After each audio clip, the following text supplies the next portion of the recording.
In this step-by-step tutorial, you will learn how to parse multi-line items without borders using PDF.co Document Parser.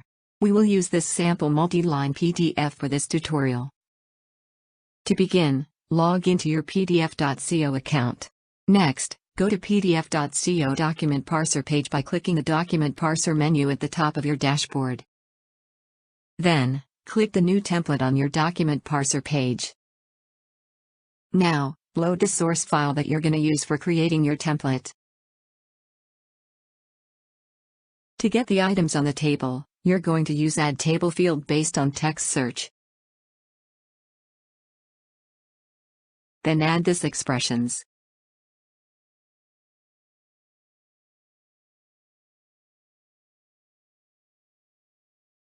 Once you're done adding the objects, you may now run your template. Here's the result of the parsed multi-line items.